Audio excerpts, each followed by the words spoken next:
Welcome student. இந்த வீடியோவில் மாபெரும் சிந்தனையாளர்களும் புதிய நம்பிக்கைகளும் இந்த பாடம் வந்து 6ஆம் வகுப்பு 2ஆம் பருவ சமூகவியல் புக்கில் இருக்குது. இந்த பாடத்துடைய நம்ம மதிப்பீட்டு வினாக்களை பார்க்கலாமா? பாருங்கள், பயிற்சிகள். சரியான விடையை தேர்ந்தெடுக்கும். பௌத்த நூல்களின் பெயர் என்ன அப்படின்னா திரிபீடங்கள். சரியா, இதை நீங்கள் என்ன செய்யுங்க, குறிச்சிருங்க. சமணத்தின் முதல் தீர்த்தங்கரர் யார் அப்படின்னா ரிஷபர். இதை ரவுண்ட் பண்ணிடுங்க. சமணத்தில் எத்தனை தீர்த்தங்கரர்கள் இருந்தனர் அப்படின்னா 24. 3ஆம் பௌத்த சபை எங்கு கூட்டப்பட்டது அப்படின்னா பாடலிபுத்திரம். இதை நீங்கள் என்ன பண்ணுங்கள், ரவுண்ட் பண்ணிடுங்க. புத்தர் தனது முதல் போதனை உரையை எங்கு நிகழ்த்தினார் அப்படின்னா சாரநாத். அது பாருங்க, கூற்றோடு காரணத்தை பொருத்தமான விடையை தேர்ந்தெடுங்க. கூற்று: ஒரு சாதாரண மனிதனால் உபநிடதங்களை புரிந்து கொள்ள இயலாது. காரணம், உபநிடதங்கள் மிகவும் தத்துவம் சார்ந்தவை. பாருங்கள், கூற்றும் அதன் காரணம் சரியானவை. இதை நீங்கள் அறியுங்க. கூற்று: ஜாதகங்கள் புகழ்பெற்ற கதைகளாகும். காரணம், அஜந்தா குகையின் சுவர்களிலும் மேற்கூரைகளிலும் வரையப்பட்டுள்ள ஓவியங்கள் ஜாதக கதைகளை சித்தரிக்கின்றன. கூற்றும் அதற்கான காரணம் சரி. இதை நீங்கள் குறிச்சிருங்க. பாருங்கள், சரியான விடையை கண்டறியவும். விகாரைகள் எதற்காக பயன்படுத்தப்பட்டன அப்படின்னா கல்விக்கூடமாக, பௌத்த துறவிகளின் தங்குமிடம், புனித பயணிகள் தங்குவதற்காக, வழிபாட்டு கூடம். பாருங்கள், இதில் எது சரி அப்படின்னா 1, 2, 4 ஆகியவை சரி. அதாவது கல்விக்கூடமாக பயன்படுத்தி பௌத்த துறவிகளின் தங்குமிடம், வழிபாட்டு கூடம், புனித பயணிகள் தங்குவதற்கு இல்லை. அதனால் இது மட்டும் கிடையாது. இந்த 3 சரி. பாருங்கள், 1, 2, 4 சரி. இதை மட்டும் நீங்கள் என்ன பண்ணுங்கள், குறிச்சிருங்க. பாருங்கள், சமணமும் பௌத்தமும் உருவாவதற்கு கீழ்கண்ட கூற்றுகளை காரணமாக கருதலாமா? வேள்வி சடங்குகள் பெருஞ்செலவு மிக்கதாக இருந்தன. மூட நம்பிக்கைகளும் பழக்க வழக்கங்களும் சாதாரண மனிதர்களை குழப்ப முறை செய்தன. பாருங்கள், இந்த 2ல் எது சரி அப்படின்னு பார்க்கலாம். மேல் சொல்லப்பட்ட கூற்றுகளில் எவை சரியானவை? பாருங்கள், 1 மற்றும் 2 ரெண்டுமே சரிதான். அதனால் 2 நீங்கள் எது செய்யுங்க, ஈனாக குறிச்சிருங்க. சமணம் குறித்த கீழ்கண்டவற்றில் எது சரியானது? பாருங்கள், உலகை கடவுள் தோற்றுவித்தார் என்பது சமணம் மறுக்கிறது. உலகை தோற்றுவித்தவர் கடவுள் என்பதை சமணம் ஒத்துக்கொள்கிறது. சமணத்தின் அடிப்படை தத்துவம் சிலை வழிபாடாகும். எது தீர்ப்பு என்னும் நம்பிக்கையை சமணம் ஒத்துக்கொள்கிறது. பாருங்கள், உலகை கடவுள் தோற்றுவித்தார் என்பதை சமணம் மறுக்கிறது. இதை தான் நீங்கள் என்ன செய்யணும், குறிக்கணும். இதுதான் சரியான விடை. அடுத்து பாருங்கள், பொருந்தாததை வட்டமிடுக. பார்சவா, மகாவீரர், புத்தர், ரிஷபர். பாருங்கள், இதில் பொருந்தாது புத்தர். சரியா? தவறான இணையை கண்டுபிடி. அகிம்சை, காயப்படுத்தாமல் இருத்தல், சத்தியம், உண்மை பேசுதல், அஸ்தேயம், திருடாமை, பிரம்மச்சரியம், திருமண நிலை. பாருங்கள், இது எல்லாமே சரி. பிரம்மச்சரியம்னா திருமணம் பண்ணாதது. இங்கே திருமண நிலைன்னு போட்டிருக்கோம். அப்போ இதுதான் நமக்கு தவறான இணை. இதை நீங்கள் என்ன செய்யுங்க, குறிச்சிருங்க. சித்தார்த்த கௌதமர் குறித்து கீழே காண்பவற்றில் ஒன்றை தவிர மற்ற அனைத்தும் சரி. அது எதுன்னு பார்க்கலாமா? பாருங்கள், இந்து மதத்தை நிறுவியவர் அவரே. அவர் நேபாளத்தில் பிறந்தார். அவர் நிர்வாணம் அடைந்தார். அவர் சாக்கியமுனி என்று அறியப்பட்டார். பாருங்கள், இந்த 3மே சரி. இது மட்டும்தான் என்ன கிடையாது, சரி கிடையாது. அதனால் இதை மட்டும் நீங்கள் என்ன பண்ணுங்கள், குறிச்சிருங்க. கோடிட்ட இடங்களை நிரப்புக. மகாவீரன் கோட்பாடு டேஸ் என்று அழைக்கப்படுகிறது. டேஸ் என்பது துன்பங்களிலிருந்தும் மறுபிறவியிலிருந்தும் விடுதலை பெற்ற ஒரு நிலை. பௌத்தத்தை நிறுவியவர் டேஸ் ஆவார். காஞ்சிபுரத்தில் உள்ள திருப்பத்தி குன்றம் என்னும் கிராமம் ஒரு காலத்தில் டேஸ் என்று அழைக்கப்பட்டது. டேஸ் என்பது புத்தரின் உடல் எச்சங்கள் மீது கட்டப்பட்டதுமாகும். பாருங்கள், இதுக்குரிய ஆன்சர் நான் உங்களுக்கு நோட்டில் எழுதியிருக்கேன், நீங்கள் பாருங்கள். பாருங்கள், 3 ரத்னங்கள், நிர்வாணம், கௌதம புத்தர், ஜெயன காஞ்சி ஸ்தூபி. இந்த 5 கோடிட்ட இடத்துல இந்த 5ஐ எனக்கு என்ன பண்ணுங்கள், எழுதிருங்க. அது பாருங்கள், சரியா தவிர. புத்தர் கர்மாவை நம்பினார். சரி. புத்தருக்கு சாதி முறை மேல் நம்பிக்கை இருந்தது. இது நமக்கு தவறு. கௌதம சுவாமி மகாவீரரின் போதனைகளை தொகுத்தார். இது சரி. விகாரைகள் என்பன கோவில்களாகும். தவறு. அசோகர் பௌத்த மதத்தை பின்பற்றினார். சரி. அடுத்து பாருங்கள், பொறுத்துக. அங்கங்கள் சமண நூல், மகாவீரர் வர்த்தமானவர், புத்தர் சாக்கியமுனி, சைத்தியம் பௌத்த கோயில்கள், பிட்சுகள் துறவிகள். இதை நாங்கள் என்ன செய்யுங்க, நல்லா கரெக்டாக கொடுத்துருங்க. அடுத்து கேள்வி பதில் பார்க்கலாம். சமணத்தின் 3 ரத்தினங்கள் எவை? பார்க்கலாமா? பாருங்கள், நன்னம்பிக்கை, நல்லறிவு, நல் செயல். இந்த 3 தான் எனது 3 ரத்தினங்கள். பாருங்கள், பௌத்தத்தின் இரு பிரிவுகள் எவை? பாருங்கள், ஹீனயானம், மகாயானம், இந்த 2 தான் பிரிவுகள்.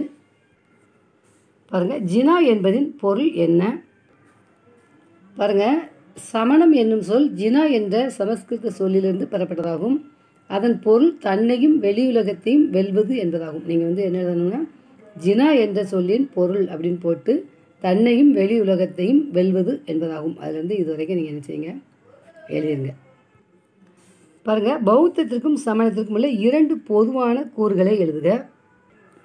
பாருங்கள், பௌத்தம் சமணம் 2க்கும் பொதுவாக உள்ளது. பாருங்கள், வேதங்களின் ஆதிக்கத்தை மறுத்தனர், மக்கள் பேசிய மொழிகளில் போதித்தனர்.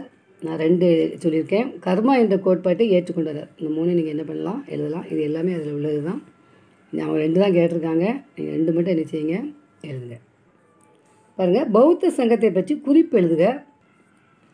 பாருங்கள், புத்தர் தனது கருத்துக்களை பரப்புவதற்காக சங்கம் ஒன்றை நிறுவினார். அதில் உறுப்பினர்களாக இருந்த துறவிகள் பிட்சுக்கள் என்று அழைக்கப்பட்டனர். அவர்கள் மிக எளிய வாழ்க்கையை மேற்கொண்டனர். இது வரைக்கும் நீங்கள் எழுதுங்க.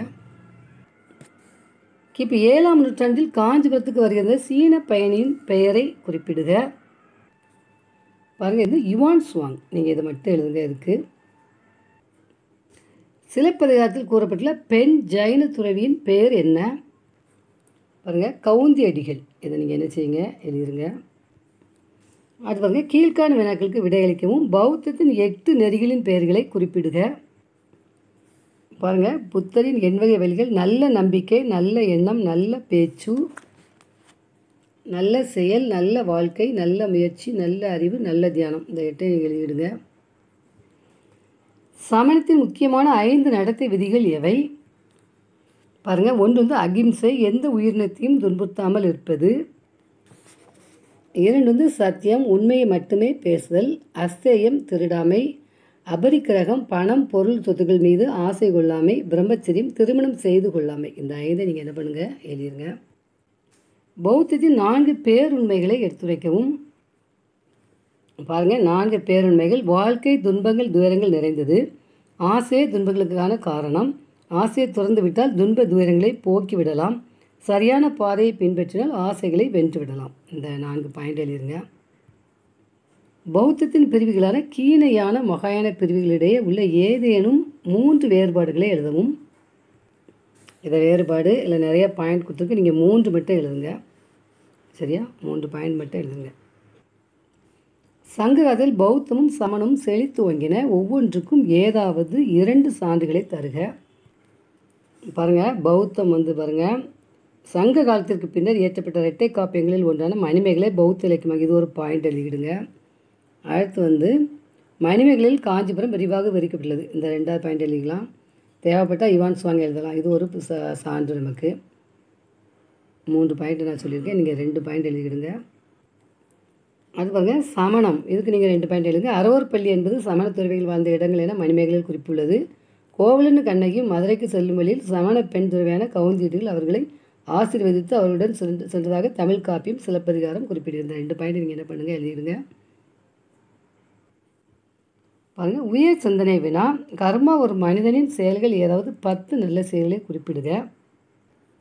பாருங்கள், கர்மா அப்படின்னு பாருங்கள், இப்பிறவில் ஒருவர் செய்யும் செயல்களை அவருடைய இப்பிறவின் பிற்பகுதி வாழ்க்கையும் அடுத்த பிறவியில் அவர் வாழப்போம் வாழ்க்கையும் தீர்மானிக்கிறது என்ற நம்பிக்கை. இதை இப்போ நம்ம என்ன செய்தோமோ அதே தான் நமக்கு கிடைக்கும் அப்படிங்கிறதான் இந்த கர்ம வினை. சரியா, இதுக்கு நம்ம என்ன செய்யணும் அப்படின்னா, பாருங்கள், நம்ம கர்ம வினை தீரணும் அப்படின்னா தான தர்மங்கள் செய்யணும்.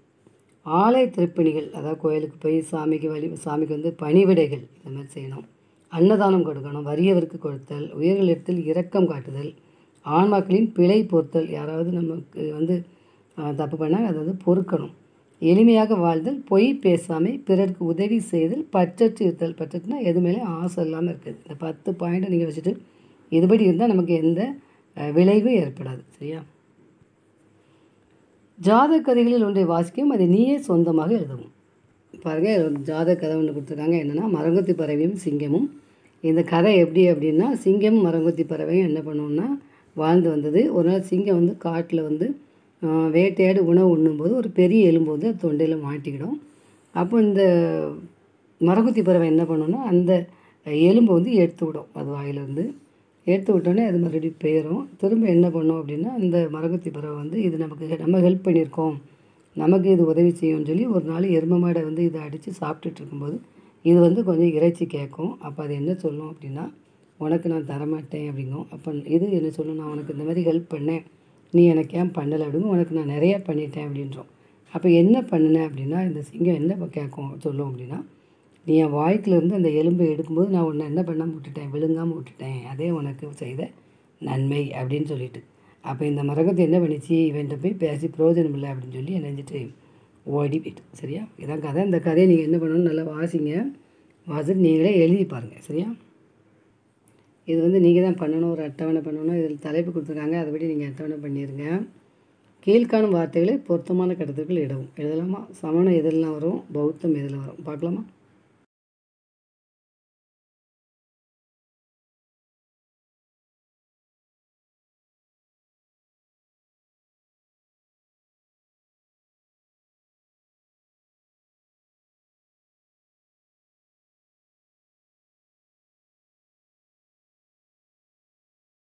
பாருங்க, சமணம் அப்படிங்கிறதுல எழுதுங்க, ஜின்னா தீர்த்தங்கரர்கள், திகம்பரர், ஆகம சித்தாந்தம். பௌத்தத்தில் வந்து மகாயானா, நிர்வாணா, திரிபீடங்கள், ஸ்தூபிகள். இதை நீங்கள் என்ன பண்ணுங்கள், எழுதிடுங்க. பாருங்கள், குறுக்கெழுத்து புதிர். இதுக்கு வந்து நான் உங்களுக்கு விடை எழுதியிருக்கேன். வந்து 11 கேள்வி இருக்குது. 11 கேள்விக்கு எழுதியிருக்கேன். இந்த விடையை பார்க்கலாமா? பாருங்கள், இடமிருந்து வளம் 3 ரத்தினங்களில் ஒன்று என்னென்னா நல்லறிவு. நீங்கள் இப்படி எழுதணும். இடமிருந்து வளம்னா இப்படி எழுதணும். வலமிருந்து இடம்னா இந்த மாதிரி வரணும். மேலிருந்து கீழ்னா இப்படி எழுதணும். சரியா, பாருங்கள், புத்தரின் போதனைகளை இவ்வாறு குறிப்பிடுகின்றனர்னா தம்மா. ஒரு சிறந்த கல்வி மையம்னா நாலந்தா. புத்தர் ஞானம் பெற்ற இடம் கயா. எந்த உயிரினத்தையும் துன்புறுத்தாமல் இருப்பது அகிம்சா. சித்தார்த்தரின் தாயார்னா யார், மாயாதேவி. மனித வாழ்க்கையை அவரின் செயலை தீர்மானிக்கிறதுனா கர்மா. லும்பினி டேஸில் உள்ளது, நேபாளம். புத்த வழிபாட்டு கூடம் வந்து என்ன அப்படின்னா சைத்தியா. பிறப்பு இறப்பு ஆகியவற்றிலிருந்து விடுதலை நிர்வாணா. கௌதம சுவாமியால் துவக்கப்பட்ட சமண நூல் வந்து அக்மா. இப்போ நான் உங்களுக்கு விடை எழுதியிருக்கேன். நீங்கள் விடையை பார்த்து இடமிருந்து வளம்னா இந்த மாதிரி இடமிருந்து வளத்துக்கு வாங்க, வளமிருந்து இடம்னா இங்கேருந்து இப்படி வாங்க, மேலிருந்து கீழ்னா இந்த மாதிரி நம்பர் போட்டுவிடுங்க, இந்த மாதிரி எழுதுங்க இதில். சரியா, பாருங்கள், first, second, third, fourth, fifth, sixth, seventh, 8th, 9th, 10th, 11th 11 கேள்விக்கும் நான் விடை எழுதியிருக்கேன். நீங்கள் அப்படியே பார்த்து என்ன பண்ணுங்கள், உங்கள் கட்டத்துக்குள்ளே எழுதுங்க. சரியா, இது நீங்கள் தான் எழுதணும். பௌத்தம் சமணம் கொடுத்த கதை அட்டைகளை தயாரிங்க. பாருங்கள், இளமை பருவம். இவருடைய இளமை பருவம் எப்படி இருக்கும், புத்தரின் போதனைகள் என்னெல்லாம், பௌத்த சங்கம்னா எப்படி, 4 பேருண்மைகள் என்னோட கேள்வியில் பார்த்துட்டோம். 8 நெறிகள், இந்த வெட்டப்பட்டு 8 நெறிகள் எழுதணும். பௌத்த பிரிவுகள் ஹீனயானம், மகையானம், இந்த மாதிரி நீங்கள் கட்டக வினாக்கள். பாருங்கள், வெள்ளை நிற ஆடை அணிந்த சமண துறவிகள் டேஸ் என.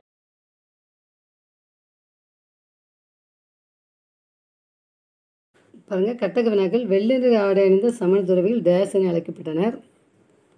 ஸ்வேதாம்பரர். புத்தர் என்பதன் பொருள் என்ன, ஞானம் பெற்றவர். சமணத்தின் 24வது தீர்த்தங்கரர் யார் அப்படின்னா மகாவீரர். தர்மசக்கர பிரவர்த்தனா உரை நிகழ்த்தியவர் யார் அப்படின்னா கௌதம் புத்தர். பௌத்தத்தில் எத்தனை பேருண்மைகள் உள்ளன அப்படின்னா 4. எந்த மதத்தின் போதனைகள் 4 பேருண்மைகளையும் 8 நெறிகளையும் கொண்டுள்ளன அப்படின்னா புத்த மதம். புத்தரின் பல்வேறு பிறவிகள் பற்றி கூறுகிற மிக பழமையான பௌத்த நூல் எது அப்படின்னா ஜாதக கதைகள். தமிழ்நாட்டில் சமண மண்டலங்கள் இருந்த 4 இடங்கள் பாருங்கள், புகார், உறையூர், மதுரை, காஞ்சிபுரம். இரட்டை காப்பியங்கள் ஒன்றின் பெயரை குறிப்பிடு அப்படின்னா மணிமேகலை. இப்போ நீங்கள் அந்த விடையை வந்து கரெக்டாக நான் கரெக்டாக உங்களுக்கு பிரித்து எழுதியிருக்கேன். இந்த மாதிரி 3 கொஸ்டினுக்கு அடுத்த 3 கொஸ்டின், அடுத்த 3 கொஸ்டின், ஆக மொத்தம் 9 கொஸ்டின் இருக்குது இதில். இதை அப்படி நீங்கள் என்ன பண்ணுங்கள், எழுதிருங்க.